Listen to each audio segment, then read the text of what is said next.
afternoon, everyone, or good evening, or good morning, based on where you are in the world. We have also an exciting day today in our 17th day of our liver imaging series. Today, it's my pleasure to introduce my friend and colleague, Dr. Bachir Taouli. Dr. Taouli is a professor of radiology in Icahn School of Medicine at Mount Sinai in New York. He is the director of body MRI and co-chief of abdominal imaging section. He is also the vice chair for translational research in the Department of Radiology. He is the chair of the reporting working group of LI-RADS. Dr. Taouli is a clinician scientist with particular expertise in the application of advanced MR sequences applied to diffuse liver disease and liver cancer, as well as other abdominal and pelvic malignancies. He directs the body MR quantitative group at Mount Sinai, and he also has an extensive experience in body MR. He has successfully NIH funding. He has been successfully in NIH funding since 2010. He has authored and co-authored over 200 peer-review manuscript book chapters, primarily on body MR, and he lectured all over the world on advanced body MR techniques. Dr. Taouli has been named Distinguished Investigator of the Academy of Radiology Research in 2016. He is fellow of numerous societies, and he's a member of numerous societies, and he has a lot of leadership roles and the committee chairmanship and other things that if I actually keep talking about it, it's going to take a very long time. And without further ado, I'd like to ask Dr. Bachir to start his lecture about abbreviated MR protocol. Okay, thanks very much. Thank you, Khaled, for the very kind invitation. And I would like to congratulate you on this amazing series of lectures, very well attended, and a lot of people talk about it, a lot of buzz about it. So congratulations, a lot of work. And I would like to thank everybody for being here. I hope everybody is safe and looking forward for better days. So the topic of my lecture, can everybody hear me okay, right? Yes? Everybody can hear me? I guess, yes. So the topic of my lecture is abbreviated MRI protocols. This is my financial disclosure. So I listed some learning objectives that we will go through during my lecture, which would be one, to review the rationale for abbreviating standard protocols for abdominal MRI, be familiar with the possible strategies for shortening MRI protocols, learning about the current indications of abbreviated MRI protocols in evaluating abdominal viscera. I'm going to mostly talk about, obviously, the liver, and consider advantages and pitfalls of abbreviated MRI protocols. So I'm going to first discuss the rationale for using abbreviated MRI. I'm going to discuss only liver at this point, the options for abbreviated MRI. I'll review the main applications, big emphasis on HCC screening and surveillance. I very briefly touch on liver metastases assessment, diffuse liver disease. Other indications will not be discussed, such as pancreatic protocol and kidney protocols. After all, this is a LI-RADS group. And I'll discuss the limitations and directions. So before I even delve into the subject, I would like to discuss an important issue, which is MRI efficiency and throughput, which is really very important for people like us doing large volume MRI. And this is from this paper from AJR 2017 by Roth et al., where they basically showed how a cycle time, which is basically the time for a patient, to have an MRI, for instance, a liver exam here. So the uptime is basically when the MRI machine is actively running. Okay, so when there's a running sequence, you hear the noise, and it's up and running. Unfortunately, about 40% of the time, while the patient is on the table is spent in what we call non-value added time. And that is basically when there's no running sequence, it's basically wasted time. And unfortunately for the liver exam, that's quite high because you need to do, some breathing instructions, for instance. You need to wait for, shimming, for instance, between sequences. You need to prescribe, slices, et cetera, et cetera.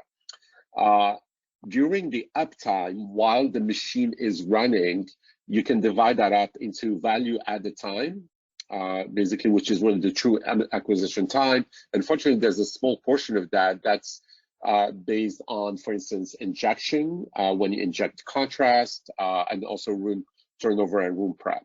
So if you compare this to a knee exam, obviously there's major differences here because for a knee exam, first of all, there's no contrast injection, and there's very less waiting time, less room preferences for preparing for the injector and things like this. And clearly liver exams are more demanding in terms of non-value added time compared to other exams. So for instance, this other study by Bachir et al. Showed that the delay with the highest frequency, about 6% of time, was IV or port access while the patient was on the table. So important to remember these facts.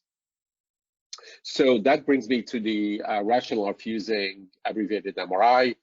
So abbreviated MRI has started, in the last few years, and the rationale is to really get the same amount of information as a standard MRI using minimal number of sequences and or images for targeted clinical questions. It's important to remember that abbreviated MRI is different for fast MRI. So fast MRI is basically dealing with making sequences faster and quicker, and although they can be combined, but they're very different. And I will not discuss any accelerated MRI today. So when you do not inject contrast, or when you inject contrast outside the MRI room, then you're obtaining less images and less sequences also in this abbreviated MRI. All this combination will basically reduce the non-value added time and the value added time, and decrease the process of the MRI, meaning the time. This eventually will improve efficiency and patient throughput, we're hoping, and also because you're decreasing the costs, you can improve also patient satisfaction because patients will be happier to be in and out quickly, and this may also produce better cost effectiveness, which I will discuss at the end. Just like to remind you, this is an important equation, that value of any healthcare services are depending on the quality plus the service divided by cost. So if you look, for instance, at abbreviated MRI, you can decrease the cost by decreasing the acquisition time. You can possibly increase the quality and the service, and that will increase the value of what you're proposing. So what are the options for abbreviated MRI in the abdomen? The easiest option is to say, I'm not using IV contrast. So that's called the non-contrast amory. And people have been coming up with various combinations of T2 weighted imaging, often diffusion weighted imaging, sometimes with T1 in and out of phase, or T1 fat sat. Again, no contrast, so that's really easy to implement. You can also, the other option would be to use a liver-specific agent like galoxetate acid, and because galoxetate provides a very high signal at the delayed hepatobiliary phase of the liver, it will be, in theory, easy to detect lesions that are hypo-intense in a very bright background. So the abbreviated MRI using galoxetate, called hepatobiliary phase amory, have been describing a various combination, typically with T1 hepatobiliary phase at 20 minutes after injection, with T2 with or without diffusion imaging. There's no dynamic imaging involved here. The contrast, in theory, is injected outside the MRI room. And then the other option would be dynamic MRI, amory, using, for instance, an extracellular gadolinium-based contrast agent, where you have here a combination of dynamic T1 the typical, core sequences we use for abdominal imaging with or without T2 weighted imaging. And here the contrast is injected on the MRI table. I just want to discuss very briefly gadoxetate MRI in HCC. It's, like I said, a liver-specific agent with high accuracy for detecting HCC in cirrhotic liver. There's a lot of data on this. There's, for instance, a recent paper we just published this year looking at explant correlation that showed really very high per patient and good per lesion accuracy in patients with, liver transplant. The gadoxetate acid MRI impacts the diagnosis not only of overt HCCs with typical, findings of wash in, wash out, but also for early HCC and likely for also high-grade dysplastic nodules. And it's been shown that the combination of dynamic T1 plus delayed phase plus diffusion, which is really the full MRI picture, does improve HCC detection compared to dynamic T1 only, especially for small HCC. And a very important study published in JAMA Oncology in 2016, this is probably the only prospective HCC screening study using MRI, was using EOB MRI. Full EOB MRI showed that it was much more accurate than ultrasound in patients undergoing HCC screening. There's also a lot of data, obviously, in using gadoxetate in liver metastases that shows that typically liver mets have high conspicuity. They're typically hypo-intense on the delayed hepatobiliary phase, although there have been reports of some residual signal, especially when you have fibrous metastases from colorectal cancer. There's a recent, well, not so recent now, 2012, meta-analysis that showed extremely high sensitivity and specificity for detecting metastases when you mix them with benign lesions. And there's also a European study that showed cost savings using gadoxetate MRI, full gadoxetate MRI for preoperative imaging of liver metastases. So I'd like to discuss the concept of hepatobiliary phase amory. This is something we've been familiar with at Mount Sinai and also at other centers like UC San Diego, where they've been doing it for the last 3-4 years. Here, like I said, the contrast is injected outside the MRI room, so it makes really the study simpler because you don't need dynamic imaging, you don't need an automated injector, so the patient waits outside, gets their contrast, and then you wait 20 minutes to put them on the table, and you run typically a T1 weighted HBP FATSAT with some form of T2, typically T2 haste and or diffusion weighted imaging. The whole acquisition time plus setup should be less and equal than 15 minutes. So I'm going to discuss the main topic of the lecture, which is abbreviated MRI for HCC surveillance. Just by way of background, I'd like to discuss the epidemiology of liver cancer. We know it's rising. It was currently considered to be one of the highest, cause of cancer death worldwide. And in US, there's over 40,000 adults diagnosed with primary liver cancer. That includes actually HCC and other primary liver cancers, with almost 32,000 deaths. So it's really, really a deadly cancer. It is important to remember that this is the fastest growing cause of cancer death, with the incidence multiplied by 3 in the last 2 decades in the US. And the numbers are likely to further increase due to the increase in overweight, obesity, and in terms of risk factors, men are more likely to get the disease. This is the map of worldwide incidence of HCC.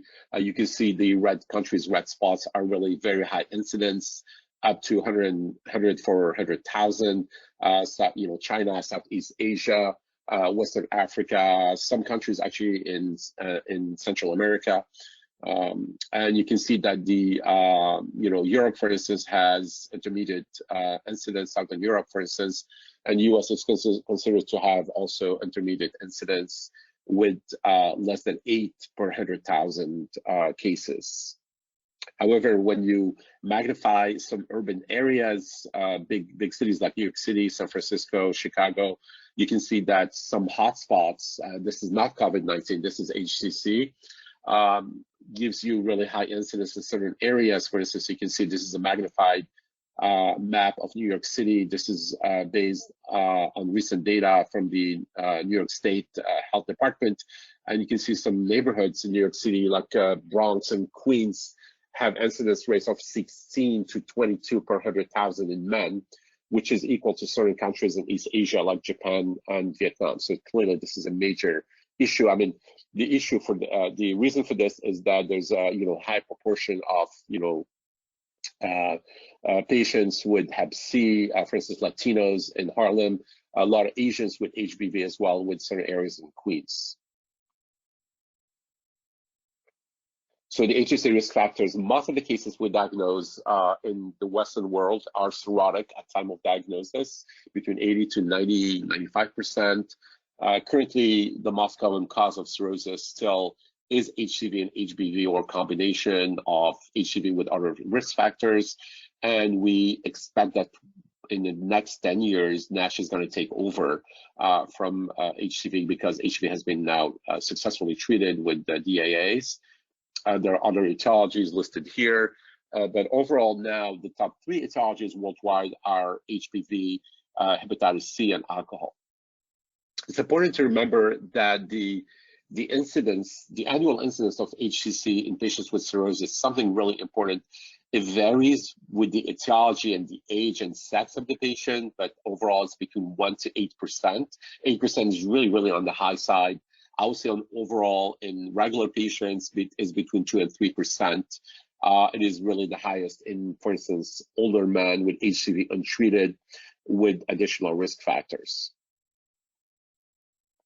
So what is the rationale of HCC screening, for HCC screening and surveillance? The data is actually small, honestly. I think the only randomized study published till now is from China. This has been published in 2004, so this was a large randomized study with over 19,000 patients, all with HBV, where they basically randomized entire areas or villages in China for HCC surveillance with ultrasound and AFP every 6 months versus nothing.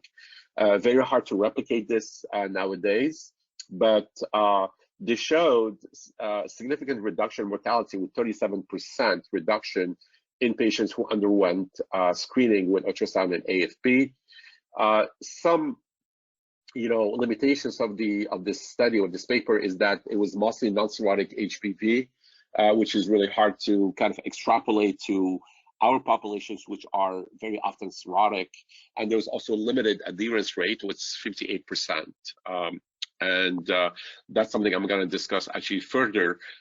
There's also a lot of single center studies showing that screening or detecting HCC earlier will translate into better survival. For instance, this paper from New England from Elsayes showed that the 5-year survival for early stage is way better than patients detected at an advanced stage, which have limited options. Although the options are increasing, there's still high mortality.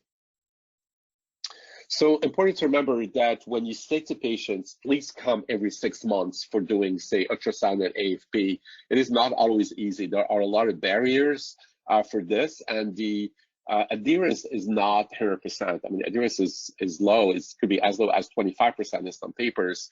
And why is that happening? Because patients have complexities involved in the scheduling process, in cost, insurance, uncertainty where to get to, transportation, et cetera, et cetera. This has been actually detailed in this paper in Hepatology 2017. So these are really important to really overcome when you want to put a successful HCC surveillance program. One word about serum biomarkers. AFP has a modest added value. It's been really in and out of the guidelines. It's back in the guidelines now, but it has really very minimal added value over ultrasound. There's a lot of biomarkers that have been developed over the last few years. For instance, a combination of AFP and AFP variants like L3 and DCP, which is part of this algorithm called Khaled algorithm, which shows some promising performance. Serum glycoproteins also have been proposed as good markers of HCC, although it's not completely validated. And also recently, circulating tumor cells also, or circulating tumor DNA, seems to be really very promising as well. The current HCC screening guidelines are listed here. So for instance, the American Association of Study of Liver Disease, which is the North American association, recommends semi-annual screening with ultrasound with or without AFP in patients with cirrhosis to detect HCC at an early curable stage. As you can see here, the quality or certainty of evidence is low and the strength of recommendation is conditional. And you can see that guidelines from different societies over, all over the world, like the AASLD, like I just cited, the European Association of Study of Liver Disease, the Japanese guidelines, and the Asian Pacific, all of these recommend screening patients with cirrhosis of any cause for HCC. And there's also some variants. For instance, the AASLD recommends screening patients with HBV, non-cirrhotic, when they're over a certain age, and also African Americans over 20 years, for instance. The European Society also recommends screening high-risk F3 disease, etc. So how does ultrasound do for HCC screening and surveillance? It depends. For instance, there's a recent meta-analysis that showed that it had a good detection rate for any stage of almost 84%. This is based on a pooled meta-analysis. However, that dropped to below 50% when you look at early stage HCC to 47%. What's also striking is this prospective Korean study I cited before that showed an ultrasound sensitivity of 28% approximately for all stages of HCC, which is strikingly low, especially in Korean experience. And as you can imagine, the sensitivity of ultrasound drops when you have overweight and or advanced liver disease, especially when you have complex cirrhosis, NASH, and it does improve, of course, with lesion size. And there's also variable quality and operator performance. And I just want to mention also that the LI-RADS, ultrasound LI-RADS group have been proposing, ways to standardize the quality of the exams and standardize the reporting, and I'm not going to discuss that here. So I just want to discuss a little bit the literature on what is available in terms of abbreviated MRI studies for HCC. Most of these studies, actually, if not all, are in fact reconstructed studies, meaning the authors basically take a full data set and extract the data of abbreviated MRI from them and compare them either with the full data set or with other references. And you can see here, like the main three studies showed, variable sample size. For instance, the largest study was the first study actually published by the group from UCSD, Claude Serlin, and by Bob Marks and Duke University with Mustafa Bachir showed very high sensitivity and specificity for detecting HCC. The prevalence was on the high side, and you can see that the prevalence for all these three studies were really high. And so that may overestimate a little bit the performance of abbreviated MRI, but overall, bottom line is that sensitivity and specificity were overall over 80%, and the kappa for looking at differences between readers were extremely good. There's no comparison with ultrasound at this point. In terms of available data for dynamic abbreviated MRI, which is basically using just dynamic T1, there's very little actually published. A couple of studies, first one in 2018 from UCSF, and another study recently from last year from UC Southwest. And they basically, the way they did it, they basically tried to look at the LI-RADS scoring system concordance between dynamic imaging and full MRI, and both studies showed high concordance, meaning that you can trim out your full MRI by keeping only the essential, which is really dynamic T1 imaging, with really very little loss in diagnostic performance. The prevalence of HCC was not given in the provided in the first study, and it was very, very high in the other study from UT Southwest. So these were not done in screening populations. And then finally, there's one important study to mention for non-contrast abbreviated MRI. There's actually another study just published this month in European Radiology, which I didn't list here. But anyway, this study here, Korean study, was basically retrospective assessment of that prospective study I cited earlier. And the ultrasound, so this is real comparison, actually the only published study comparing ultrasound and MRI and amory. And they showed that abbreviated MRI combining T2 and diffusion had very good sensitivity, about 79%, and excellent specificity, much higher than the ultrasound sensitivity of 27.9%, while the specificity of MRI, of amory and ultrasound were equivalent. So in terms of the comparison of protocols, you know, we don't know exactly what is the best protocol out there for HCC screening. So I just want to show this is data from our group in about 237 patients, where we looked at real HCC screeners. So these patients really came for HCC screening, who had either, you know, ultrasound, MRI, or a CT, and then we extracted only the patients who had MRI, and we basically extracted different data sets from the full MRI, and we found 13 cases with HCC prevalence about 5.5%, which is within the range we expect for HCC screening. And what we found, actually, as opposed to the Korean study, was that non-contrast abbreviated MRI had low sensitivity of about 62% with very high specificity. We found that the HBP amory, this is using EUBD-TPA, and dynamic abbreviated MRI using also EUBD-TPA, had excellent sensitivity and specificity at the patient level, and they were equivalent, you know, in terms of sensitivity.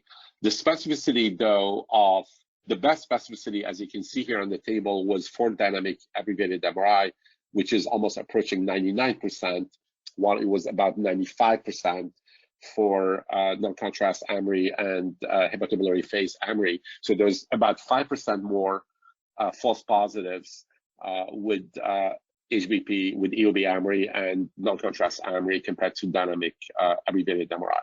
So in terms of sample size, obviously we need larger data sets to compare the sensitivity, because we didn't have enough power here to differentiate the three data sets. But clinical numbers show that non-contrast amory in our hands was, you know, kind of disappointing, but not surprising, because we know that T2 and or diffusion have sensitivity of about 50 to 60% for HCC detection. So that's not a surprise. Just show some examples of how we approach this. So this patient had ultrasound screening that was negative.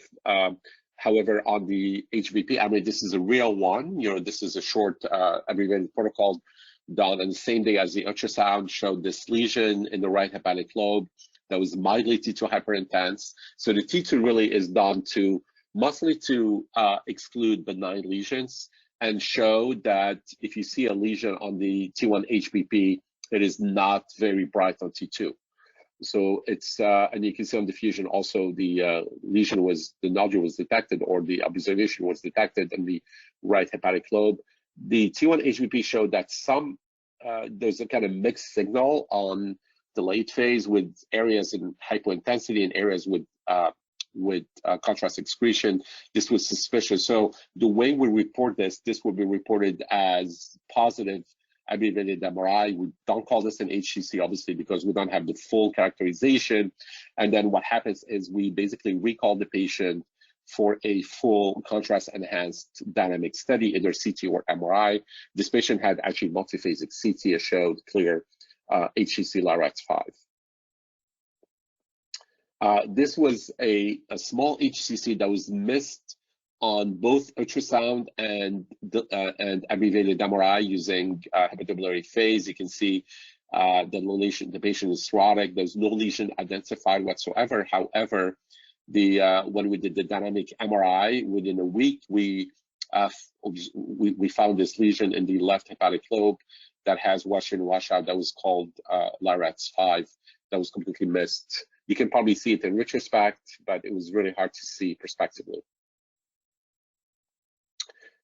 This was another example of an HCC screening case with 2 lesions identified on dynamic MRI with wash in, wash out, and these 2 lesions were also identified on the reconstructed hepatobiliary phase abbreviated MRI.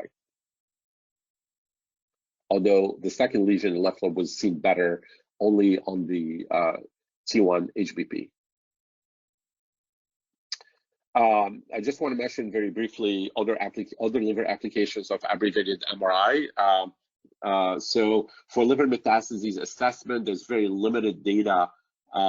It's been shown, for instance, in a recent study that the detection of colorectal cancer liver metastases using a reconstructed hepatobiliary phase amory was very good, with higher inter-reader agreement and high sensitivity, over 90%, compared to the full data set, and an estimated acquisition time of about 15 minutes. There's another paper also from last year from Sweden that showed no difference between reconstructed non-contrast abbreviated MRI combining T2 and diffusion with and without CT and full MRI in detecting liver metastases. So in which clinical scenarios can we use abbreviated MRI for liver mets? I mean, we don't do it clinically, but the way to do it would be for the initial screening for liver metastases, maybe for follow-up, but this has to be clearly determined. This is at the bottom an example of a colorectal cancer met that was detected on the T1 HBP, the diffusion, and the T2 choroidal haste. There's also a lot of interest in using abbreviated MRI in diffuse liver disease for instance, staging liver fibrosis, quantifying liver fat and iron content, obviously by combining a multi-parametric acquisition like, as shown here, with PDFF, MR elastography, and T1, T2 star mapping for iron quantification. And this can be done really quickly, less than 10 minutes. We do a few a week in my institution. We don't use gadolinium contrast except when recommended by, requested by the physician. So what are the limitations and pitfalls of abbreviated MRI? There's a few I would like to discuss. Of course, one of them is false positives. So remember that you can detect lesions that are not HCC or they're not metastases because there is an overlap in appearance on the abbreviated MRI, and there are also incidental findings that are going to be much more frequent than you can do for ultrasound, for instance. So a good example would be pancreatic cystic lesions, renal cysts, etc. Those have to be dealt with differently. There's also some risks inherent to HCC screening and surveillance that are inherent to any screening programs, whether you do breast cancer or lung cancer. There's a risk of biases with lung time bias, lead time bias. There's also possibility of harms in about 27% of patients based on this study that looked at HCC screening with ultrasound, when you have the risk of false positives or indeterminate tests where the patient will have to get a repeat recall imaging, maybe eventually a biopsy. So the physical harms most of the time are mild to moderate. They're not severe. So severe harm would be somebody going for surgery for a detected lesion that turns out to be benign. That's going to be major harm. That's very usual. There's also a major barrier for acceptance for abbreviated MRI, which is clinician acceptance, patient acceptance, and insurance acceptance ultimately. So I think that's really important, but of course, scientific, acceptance among peer radiologists is really important as well. So future directions, you know, I would like to discuss cost issue and cost effectiveness of abbreviated MRI for HCC screening and surveillance. There's not a lot of data, but I just want to discuss a few papers that dealt with the subject. And this is, of course, a very important, you know, question, because if you show that it's not only better in terms of diagnostic performance than ultrasound, but also more cost effective, because adding ultrasound may you know, increase the cost, even if it's cheaper than MRI. So for instance, this first study by Lima, this is actually a Canadian study that showed that the looking at different scenarios with ultrasound, CT, full MRI, and abbreviated MRI, showed that abbreviated MRI was cost effective in a conservative scenario, meaning that there is low compliance, about 52% compliance of HCC screening. Another study, this is a study actually from Mount Sinai in UC Southwest, showed that when you use a Markov model, it showed potential cost effectiveness of hepatobiliary phase amory only in patients with intermediate or high risk of HCC, while keeping ultrasound for low risk patients. And all of this is defined in the paper. This is quite an interesting approach where you try to kind of segregate patients based on their risk. I mean, that's one way of doing it. You can also maybe segregate patients based on their weight or their BMI, etc. This is something really interesting that needs to be looked at. Our experience also was looking at a micro simulation model where we basically modeled real data from abbreviated MRI data with different scenarios, but we also modeled your reported ultrasound sensitivity. And we found that all abbreviated MRI models, meaning non-contrast, HPP, and dynamic abbreviated MRI, were effective compared to semi-annual ultrasound under any HCC prevalence. And we found that the incremental costs compared to ultrasound were less than $12,000, which is way below the $50,000 mark. And the life year gains approximately were 12 months for dynamic abbreviated MRI and 7 months for HPP amory compared to ultrasound. But this data needs to be verified in real ultrasound with real ultrasound data. So that brings me to what needs to be done in the future. So we really need prospective data comparing different abbreviated MRI scenarios with ultrasound done in the same patients, either as single arm or randomized. We need to look also at the value of novel serum markers in addition to either ultrasound or abbreviated MRI, particularly circulating tumor DNA. It's really important to make sure that underserved populations are, take advantage of this abbreviated MRI. So they need to be included in the studies to really get a good representation of minorities and underserved populations. And of course, we need more data for liver metastases from colorectal, also maybe from neuroendocrine, and also in diffuse liver disease. So just to summarize, abbreviated MRI may represent a viable alternative to full MRI or ultrasound in certain scenarios, such as HCC screening and surveillance. However, the optimal protocol needs to be defined, whether it's a hepatobiliary phase abbreviated MRI using gadoxetate versus dynamic abbreviated MRI using an extracellular contrast agent. We need ideally a prospective validation in a multi-center setting. I just want to mention also here that there's a pending ACRIN ECOG trial in HCC screening using abbreviated MRI with hepatobiliary phase compared to ultrasound. And with this, I'll like to close my lecture, and thank you very much for listening.